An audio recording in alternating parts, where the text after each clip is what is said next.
Hinahanga ng kapatid actress na si Andrea Brillantes ang mga nanood ng MVPO All-Star Basketball Game sa kanyang mapangahas na dance performance.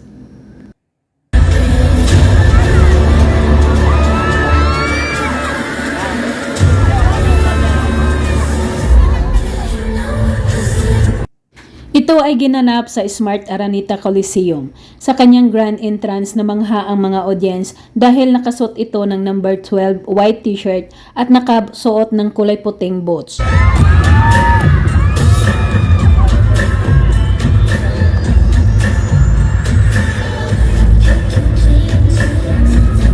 Super nababagay din sa kanya ang kanyang blonding buhok. Sa kaligitnaan ng kanyang dance performance, lalong sigawan ang mga tao nang tinanggal na nito ang kanyang suot na malaking t-shirt.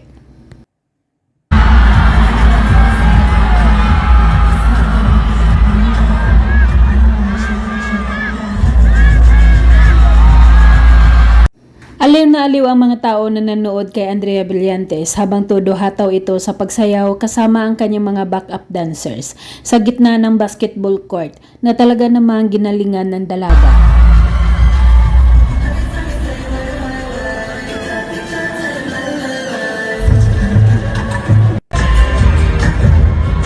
Ang galing din gumiling ni Andrea Brillantes habang nasasahig ito.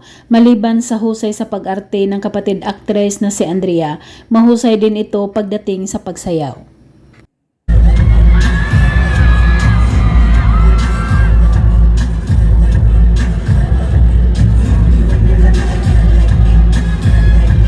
Relax lang na umupo si Andrea Brillantes sa likuran ng isa sa kanyang backup dancer habang siniswing siya nito at may dalawang nakabantay din sa kanyang tabi para hindi siya mahulog.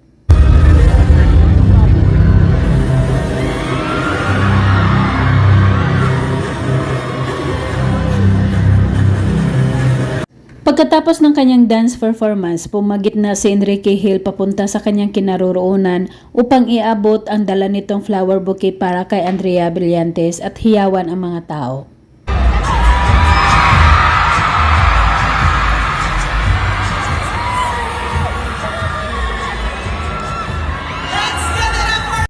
Ang dalawa ay magkasama sa kapatid TV series na A Secret in Frag. Ito ang kauna-unahang pagsasama ng dalawa sa trabaho, kaya nandyan sila at mag-promote.